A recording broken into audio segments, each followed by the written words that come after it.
My name is Eddie Stern. I'm a yoga instructor. Stretch the arm. If I see a place where yoga would be helpful and someone invites me to do something, I say yes. That's all there is to it.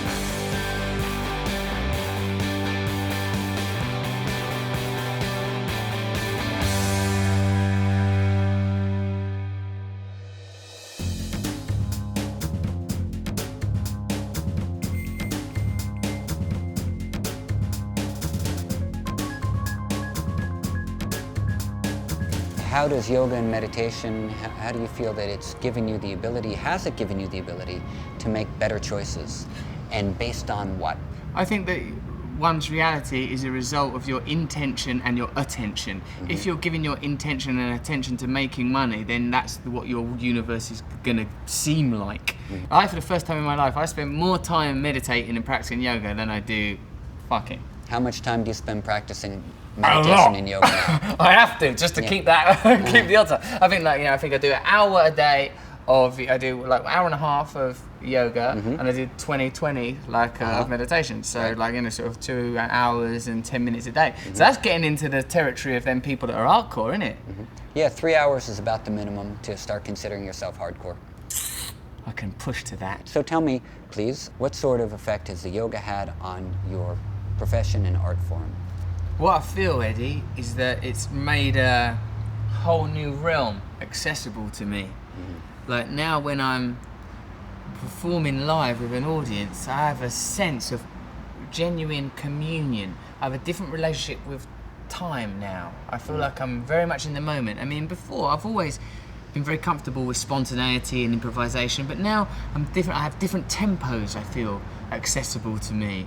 I feel like when I watch footballers, English football, that I enjoy, they have an extra second on the ball. This is a thing you can observe. It's like they seem like they've got time to think, to pick the right pass. And now, what I feel like through my meditative and yogic practice is that I feel more relaxed and I feel more centered. And as well, put simply, that it's meaningless. And there's a real relief in that. It's not serious. It doesn't matter. It doesn't matter. It's, I'm trying to infuse every aspect of my life with it. Sort of whether it's performance and how I treat people. I'm trying to live like it, moment to moment, authentically. But I don't take stuff so seriously because I feel like we live on the tip of the iceberg. I think there's so much. I think if we had different senses, we'd be aware of whizzing sprites and forces and energies and lightning and so I think sort of worrying about some pinhead of material existence don't seem that important no more. Yeah, we need some filtration systems so we can operate it all. Tell me a little bit about, for someone who hasn't done yoga before, a little bit about the physical experience of doing yoga, a little bit about the mental and emotional experience of doing yoga. I don't know, if people are happy, they're happy, they don't need it. If there's not a problem, there's not a problem. But I think if people have some sort of yearning or dissatisfaction or some itchy irritability, then it might be because they're not looking in the right direction for a solution, and that they should look within, and that within them there is a limitless, infinite capacity for bliss through connection to higher things, that as long as you're looking for happiness for yourself, you're never going to be. So I'd take on some sort of mild form of yoga and be loving and accepting of yourself and not be sort of comparative or not use it as a reference. I don't think there's anything else. I've tried it. If the answer was McDonald's and Starbucks and blowjobs, we'd all be all right. They're on every street corner. Not the blowjobs. It's only a matter of time. But for me, it's that we have no option. We have no option unless you're all right. Unless you're happy. Because I do meet some people that they seem all right with it. We are living in a material world, and I'm a material girl. Some people will dig it, But for me, I sensed always. No one gave me the grammar or the information or the grid.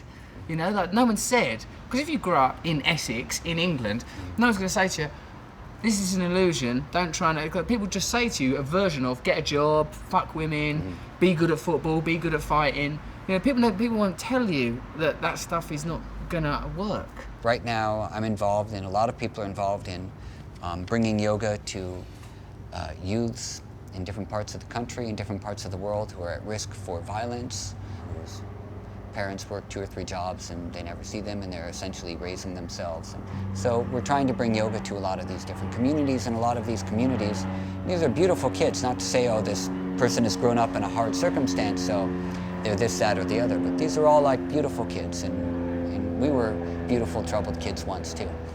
How do you think that yoga could be of value to some different communities? So cumulatively, the more people have access to this vital information, the better society will be. What's all that information, Eddie, that when they have people meditating, crime drops, not just for the individual, but for the community also, because of that interconnection. I don't think people should be excluded because they're bourgeois, but like, Yeah. I think, like, you know, yeah, you're right, there's certain communities or nations or cultures that probably don't have as direct access to some of these ideas, and I suppose that we must make this information, this technology, these techniques, these ideas accessible, because they work better than a lot of things we're trying instead. That's my experience. I really tried drugs, I really tried sex, I really tried all those things, and they do not work. So try this. So if someone had given me this information when I was 5, it would have been alright, and then again at 10, and then again at 15. If it was part of normal life, the same way is normal life to, hey, try cigarettes, or hey, try booze, or try fucking prostitutes.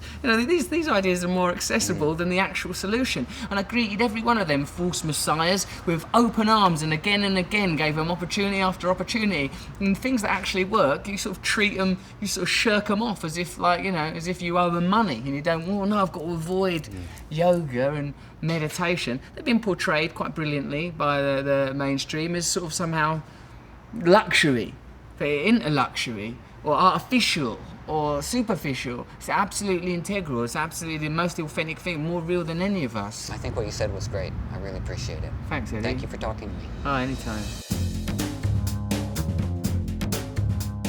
Here's the Dalai Lama, here's young people of Britain, here's me, somewhere between that. And then, like, I introduced him, right, and I said it's funny because I won these prizes in England, Shagger of the Year, these, like, for my shagging. Right. And, Congratulations, thank by the you. way, No. felicitations. The shagging Yeah. it's reward enough.